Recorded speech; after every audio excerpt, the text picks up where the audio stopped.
Welcome to this explainer on the wildly complex, completely universal, and, let's be honest, incredibly frustrating psychology of procrastination. We've literally all been there, right? Staring at a blank screen. You're sitting at your desk, you've got this massive project due tomorrow, you know exactly what you need to do, and yet, somehow, you find yourself, organizing your sock drawer by color, or just endlessly scrolling through videos you don't even care about. It's such a universal experience, but it feels deeply isolating. Today, we're breaking down exactly what's happening inside your mind when you avoid doing what matters most and how to finally break that cycle. So let's dive right into the core question here. Why do smart, capable people consistently make just terrible decisions with their time, even when they absolutely know better? Well, it's so incredibly easy to label yourself as lazy, or undisciplined, or maybe just bad at time management. But the truth is actually much deeper than a simple matter of weak willpower. Procrastination is a profound structural battle happening right now in your brain. It's this relentless neurological tug-of-war between competing motivations, fears, and desires. You're not lazy, You're just caught in a biological crossfire. Now, consider this brilliant metaphor from our source material. Your conscious mind, that's the part of you setting alarms and making those really ambitious plans, it essentially rides on the shoulders of an 800-pound gorilla. And that gorilla is your unconscious. You can make absolutely as many conscious commitments and meticulously color-coded to-do lists as you want. But look, if that 800-pound gorilla doesn't want to move or, just wants to go grab a snack instead, you are in for a serious struggle. You literally cannot overpower it. You really have to understand how the gorilla thinks if you ever want to change your habits. All right, let's get into Section 1, Meet the Cast. To truly understand this struggle and why that massive gorilla acts the way it does, we need to kind of personify our cognitive functions. Think of your complex neurological drives as this quirky cast of characters, all battling for control of the steering wheel inside your head. First up is the rational decision maker. Now, this is the adult in the room. It represents the smart you who really just wants to get things done, act responsibly, and achieve your long-term goals. When you set your alarm for 6 a.m. to hit the gym or block out a quiet weekend to study, that's your rational decision maker envisioning this healthy, productive future. Its only major flaw, it naively assumes the rest of your brain is just as logical as it is. Spoiler alert, it's not. Because, you see, the rational decision maker is constantly being derailed by our next character, the instant gratification monkey. This little creature lives entirely in the present moment. It has zero concept of the past, and it doesn't care at all about the future. Its absolute only goal is immediate fun, comfort, and desperately escaping any form of psychological discomfort or hard work.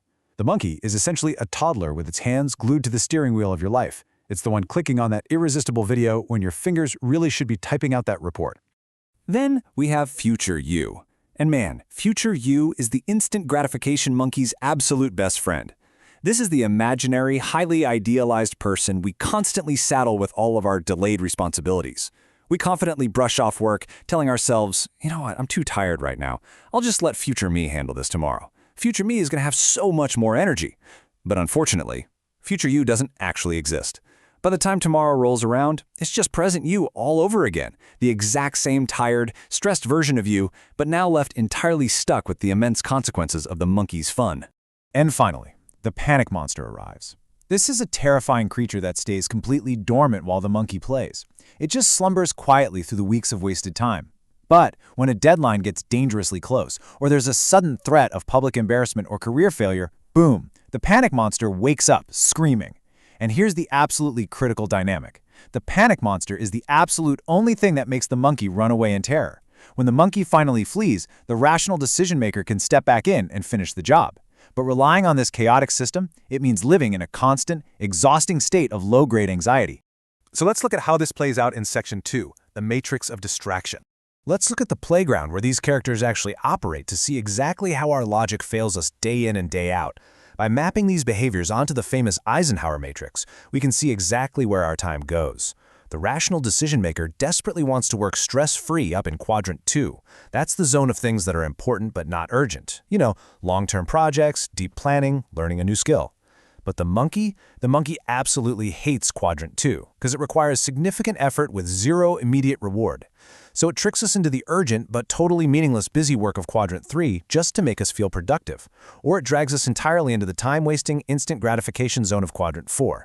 And living in quadrants 3 and 4 inevitably leads to a frantic, terrifying climax. Time runs out, the panic monster wakes up, and it violently forces us right into the highly stressful crisis mode of quadrant 1 to frantically finish the task.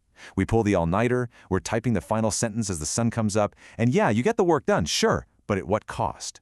You do it in a state of sheer panic, completely sacrificing your physical health, your peace of mind, and almost always the overall quality of your work. Okay, moving on to Section 3, Tools to Regain Control. Living in a perpetual cycle of avoidance, followed by sheer panic, is just exhausting. It completely drains your daily energy and ultimately kills your long-term potential. So let's explore some concrete, actionable tools to break this loop, sideline that monkey, and keep the rational decision-maker firmly in the driver's seat. First, structure your environment to make it harder to procrastinate. Turn off your phone and prep your materials the day before so sheer willpower isn't required the second you wake up. Next, break a terrifying project down into ridiculously small steps. I mean tiny. The 800-pound gorilla won't fight you over reading just one single paragraph. Remember, moving 1% forward always beats 0% because it completely bypasses the brain's resistance. Third, create if-then implementation intentions. Literally tell yourself, if I feel the urge to scroll social media, then I will stand up and stretch. And finally, visualize the future consequences of not doing the work. Pull that future pain right into the immediate present moment so the monkey actually feels the sting right now. Which brings us to Section 4, the radar method. Now, while those rapid-fire tactics are really great for getting started, a permanent fix requires a much more conscious approach. Enter a structured, mindfulness-based framework called radar. This is a brilliant tool designed to help you consciously interrupt your avoidance behavior in real time, like right when the monkey's reaching for the steering wheel. It involves 3 simple steps: reflect, describe, and respond. First, reflect. Pause and actively examine your emotions. Ask yourself honestly, why am I delaying? Second, describe. Put what you discovered into words using really specific, neutral language. So instead of saying, ugh, I'm lazy and useless, say, I am avoiding this task because I feel overwhelmed by its size. This neutral language is incredibly powerful for disarming shame, which is exactly what feeds the monkey. And finally, respond. Consciously make a deliberate choice to act in alignment with your values, break the task into a tiny piece, and take one immediate step forward. By using tools like radar, you stop reacting on autopilot and you finally start making conscious, empowered choices. You literally step out of that biological crossfire. So I'm going to leave you with this final provocative thought today. Take a hard look at your to-do list right now. Look at the specific tasks you've been putting off all week and ask yourself, who is actually holding the steering wheel?